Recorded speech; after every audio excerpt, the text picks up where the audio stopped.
Hello my dear students, welcome back to my YouTube channel. आशा है आप सभी लोग अच्छे होंगे, ठीक ठाक होंगे, स्वस्थ होंगे, मस्त होंगे और मजे कर रहे होंगे। मजे के साथ साथ पढ़ाई भी बहुत जरूरी है। पढ़ाई नहीं करेंगे तो फिर आगे हम अपनी लाइफ में कैसे बढ़ेंगे। तो चलिए अब हम शुरू करते हैं। आज का जो टॉपिक है हमारे एटमॉस्फेयर से रिलेटेड है।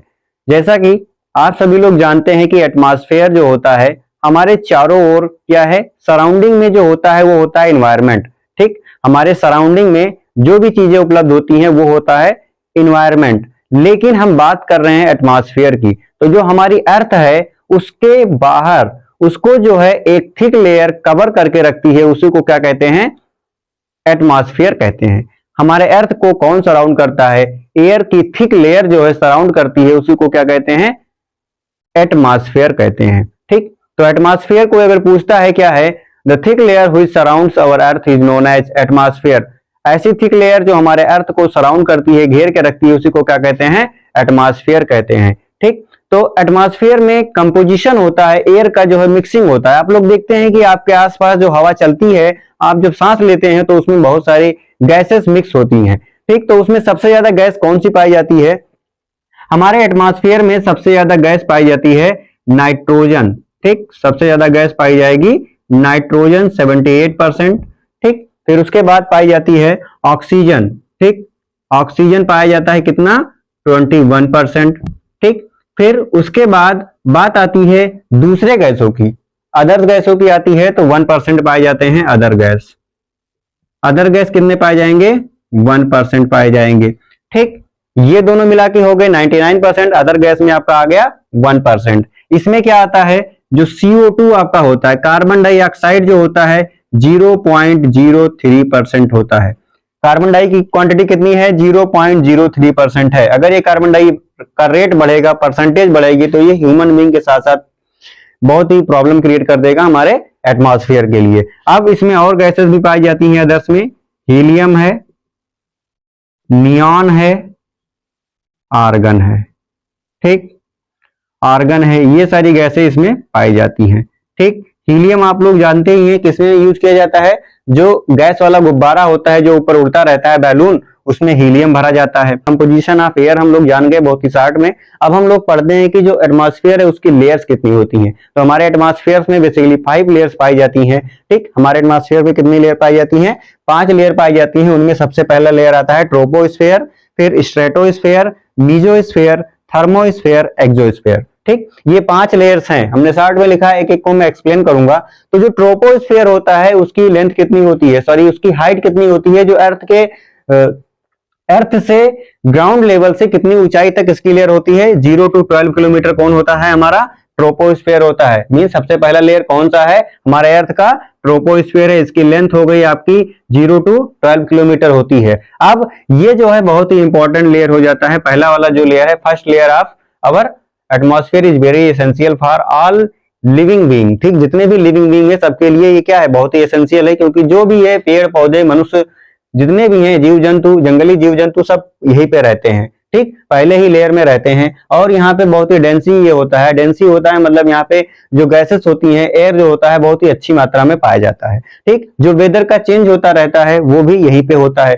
ठीक, तो ये बहुत ही इंपॉर्टेंट लेयर हो जाता है हमारे लाइफ के लिए, हमारे सर्वाइवल के लिए। दूसरा होता है स्ट्रेटोस्फेयर। स्ट्रेटोस्फेयर जो होता है 12 से 50 किलोमीटर तक पाया जाता है। अब स्ट्रेटोस्फेयर के ऊपर एक जो है और लेयर बन जाती है, जिसको हम लोग क्या कहते हैं, ओजोन लेयर कहते हैं। ठीक, ओजोन लेयर कहा जाता है। अब ओजोन लेयर का काम आप लोग जानते हैं कि ओजोन लेयर क्या करेगा, हमारे अर्थ को अल्ट्रावायलेट रेडिएशन से बचाता है। जो सन से जो अल्ट्रावायलेट रेडिएशंस आती हैं, यूवी रेज आती हैं, उनको बचाने का काम कौन करेगा, स्ट्रेटोस्फेयर के ऊपर जो है लेयर पाई जाती है ओजोन लेयर, वो करता है। ठीक, लेकिन क्या हो रहा है, ओजोन लेयर जो होता है डिप्लीशन हो रहा है, डिप्लीशन, ओजोन लेयर डिप्लीशन एक शब्द आता है। ठीक, तो डिप्लीशन का मतलब ये हो जाता है जो हमारी ओजोन लेयर है वो बहुत ही थिन होती चली जा रही है, पतली होती चली जा रही है, ड्यू टू क्यों, ड्यू टू पॉल्यूशन। पॉल्यूशन के कारण क्या हो रहा है, हमारी जो ओजोन लेयर है वो थिन होती चली जा रही है। अगर ओजोन लेयर थिन ऐसे ही होती रही तो स्किन कैंसर ये कॉज करते हैं। जो अल्ट्रावायलेट रेडिएशन जो अर्थ पे अगर आ जाएंगे तो ये स्किन कैंसर कॉज करेंगे। इसलिए कहा जाता है कि पॉल्यूशन कम किया जाए। ठीक, तो ये हो गया आपका स्ट्रेटोस्फेयर। जो स्ट्रेटोस्फेयर होता है यहाँ पे जो है बहुत ही बढ़िया लेयर होता है। यहाँ पे जेट प्लेन्स जो है उड़ती हैं, जेट प्लेन्स यहाँ पे उड़ती रहती हैं। ठीक, अब जो मीजोस्फीयर होता है इसकी जो लेंथ होती है लगभग अर्थ ग्राउंड से कितनी होती है, 50 टू 80 किलोमीटर होती है। 50 से 80 किलोमीटर में कौन सी लेयर पाई जाती है, मीजोस्फीयर पाई जाती है। यहाँ पे जो मेट्रॉइड्स आते हैं वो यहीं पे नष्ट कर दिए जाते हैं। जो मान लो मेट्रॉइड्स घूमते हुए आ गए हमारे जो ब्रह्मांड में, हमारे स्पेस में जो मेट्रॉइड्स घूमते रहते हैं वो अर्थ पे नहीं आ पाते हैं। क्यों? क्योंकि जो मीजोस्फीयर होता है वो मेट्रॉइड्स को नष्ट करने का काम कर देता है।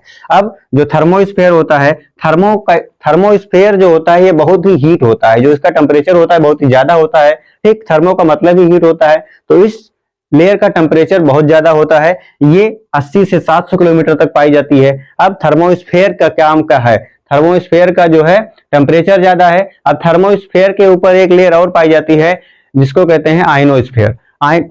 आयनोस्फीयर कहा जाता है। कौन सा स्फीयर? आयनोस्फीयर। ठीक, अब आयनोस्फीयर क्या करेगा, आयनोस्फीयर में जितनी भी गैसेस होती हैं वो चार्ज्ड होती हैं। ठीक, पॉजिटिव या निगेटिव। इसीलिए जो इलेक्ट्रिसिटी जो होती है, जैसे आप लोग देखते हैं कि बादल कड़कता है खूब तेज, वो कहां से होता है, यहीं पे होता है। जो आयनोस्फीयर होती है, थर्मोस्फीयर में जो है यहाँ पे जो पार्टिकल्स होते हैं वो चार्ज्ड होते हैं। ठीक, तो जो आयनोस्फीयर बनाता है वहीं पे आप लोग देखते हैं कि बिजली कड़कती है। ठीक, यहाँ पे अगर कोई पहुंच जाएगा तो उसको शॉर्ट सर्किट भी लग जाएगी, उसकी मृत्यु भी हो जाएगी, इलेक्ट्रिक शॉक भी लग जाएगा। ठीक, अब जो है एक्सोस्फीयर पाई जाती है। एक्सोस्फीयर जो होता है यहाँ पे जो एयर्स होती हैं बहुत ही थिन मात्रा में पाई जाती है, बहुत ही पतले मात्रा में पाई जाती है। इसकी ये जो है 700 से 1,90,000 किलोमीटर तक पाया जाता है। आई होप ये वीडियो आपके लिए अच्छा रहा होगा। तो इसमें हमने कंपोजिशन ऑफ एयर बता दिया, लेयर्स ऑफ एटमॉस्फेयर बता दिया। अब एक टॉपिक और बचता है, वो बात करते हैं हम लोग ग्लोबल वार्मिंग की। ग्लोबल वार्मिंग क्या होता है, जो हमारे एक ग्रीन हाउस होता है। ठीक, ग्रीन हाउस, ग्रीन हाउस का मतलब क्या होता है, जो ग्रीन हाउस गैसेस होती हैं, जैसे मीथेन ले लीजिए, ठीक, CO2 ले लीजिए, ETC लगा दीजिए, दो गैस आप लोग याद रखिए। ये क्या करती हैं, जो सनलाइट आता है उससे जो सनलाइट आता है उसको एब्जॉर्ब करने का काम करती हैं। ठीक, जो ग्रीन हाउस गैसेस होती हैं वो सनलाइट को एब्जॉर्ब करने का काम करती हैं, हमारे अर्थ के टेम्परेचर को मेंटेन करने का काम करती हैं। ठीक, अब क्या होगा, जब ग्रीन हाउस इफेक्ट हो जाएगा, ये प्रभावित हो जाएगा, मतलब इसकी जो ये गैसें हैं इनकी क्वांटिटी बढ़ जाएगी, तो क्या होगा, ये ज्यादा सनलाइट को एब्जॉर्ब करेंगी। तो ये ज्यादा सनलाइट को एब्जॉर्ब करेंगे, इससे हमारे अर्थ का टेम्परेचर जो है बढ़ जाता है। इसलिए क्या कहते हैं, ग्लोबल वार्मिंग। ठीक, ग्लोबल वार्मिंग, ग्लोबल का मतलब हमारा ब्रह्मांड समझ लीजिए, मीन्स अर्थ समझ लीजिए। वार्म मतलब होता है बढ़ना, मीन्स गर्मी बहुत ज्यादा, हीट जो है टेम्परेचर जो है राइज होना, इसी को कहते हैं ग्लोबल वार्मिंग। जो ग्रीन हाउस गैसेस हैं उनमें जो है थोड़ा प्रॉब्लम होगा, उनकी क्वांटिटी बढ़ेगी, वो ज्यादा हीट को एब्जॉर्ब करेंगे, इससे क्या होगा, ग्लोबल वार्मिंग होगा। ये बहुत ही खतरनाक होता है। ठीक, तो इसलिए हमारे एनवायरनमेंट में, हमारे एटमॉस्फेयर में सभी गैसों की इंपॉर्टेंस है। और जो लेयर्स हैं वो पांचों लेयर्स आपके सामने ये बने हुए हैं, ट्रोपोस्फेयर, स्ट्रेटोस्फेयर, मीजोस्फेयर, थर्मोस्फेयर और एक्सोस्फेयर। हमारे एटमॉस्फेयर में अगर कोई पूछता है कि कौन सी गैसें कितनी मात्रा में पाई जाती है, नाइट्रोजन 78%, O2 जो होता है 21%, अदर गैस में 1%, कार्बन डाइऑक्साइड 0.03% और इसमें हीलियम, नियॉन और आर्गन पाए जाते हैं। ठीक, अब ये वीडियो तो आपके समझ में आ ही गया होगा हमारे ख्याल से, कोई ज्यादा ये हार्ड टॉपिक नहीं है, बहुत ही सिंपल टॉपिक है, एटमॉस्फेयर के बारे में इसमें पढ़ा गया है। ठीक, तो आई होप ये वीडियो हेल्पफुल रहा होगा। ठीक, अब हम लोग बात कर लेते हैं, एक और छोटा सा टॉपिक इसी से रिलेटेड है, एयर पॉल्यूशन की। ठीक, तो एयर पॉल्यूशन क्या होता है, एयर पॉल्यूशन, चूंकि भाई ये चैप्टर ही पूरा जो है एटमॉस्फेयर क्या है, ये एयर से रिलेटेड है। तो एयर पॉल्यूशन क्या हो जाता है, जो हार्मफुल सब्सटेंसेस होती हैं, हार्मफुल गैसेस होती हैं, वो मिक्स हो जाए हमारे एयर में, तो वो क्या करेंगी, क्या कॉज करेंगी, पॉल्यूशन कॉज करेंगी। अब जो पॉल्यूशन कॉज करेंगी, अब क्या होता है कि जो पॉल्यूशन हुआ तो वो किस किस के कारण होता है, पॉल्यूशन भाई ह्यूमन बीइंग की एक्टिविटी के ही द्वारा होता है। क्यों, जो डिफॉरेस्टेशन हो रहा है, प्लांट कट रहे हैं, उससे क्या हो रहा है, ऑक्सीजन की कमी आ रही है, कार्बन डाइऑक्साइड का रेट बढ़ रहा है। ठीक, अब क्या हो गया, डिफॉरेस्टेशन हो गया नंबर एक। ह्यूमन बीइंग ने क्या किया भाई, दीपावली आ गई, पटाखे फोड़ दिए, उससे क्या हुआ, एयर पॉल्यूशन हो गया, उसमें कार्बन मोनोऑक्साइड बहुत ज्यादा रिलीज कर दिया गया। ठीक, अब क्या हुआ, पटाखे फोड़ दिए गए, फैक्ट्रियां जो है वो केमिकल्स रिलीज कर रही है, धुआं रिलीज कर रही है, हार्मफुल गैसेस रिलीज कर रही है, कहां पे सब जा रहा है, सब एयर में ही जा रहा है ना। तो ये सब क्या कर रहे हैं, एयर पॉल्यूशन कर रहे हैं। अब एयर पॉल्यूशन के कॉजेस तो ये सब हो गए। अब बात करते हैं कि जो एयर पॉल्यूशन हुआ तो उसका इफेक्ट क्या पड़ेगा भाई, सबसे ज्यादा इफेक्ट कहाँ पड़ेगा, हमारे लंग्स पे ही पड़ेगा ना, क्योंकि हम लोग क्या कर रहे हैं, एयर को इनहेल कर रहे हैं, सांस ले रहे हैं। ठीक, अब एक चीज होता है रेस्पिरेशन, एक होता है ब्रीदिंग। तो inhalation and exhalation of gases is known as breathing, और जो रेस्पिरेशन होता है उसको यूज करके उसमें ऑक्सीजन यूज किया जाता है, हमारी बॉडी क्या करती है, उससे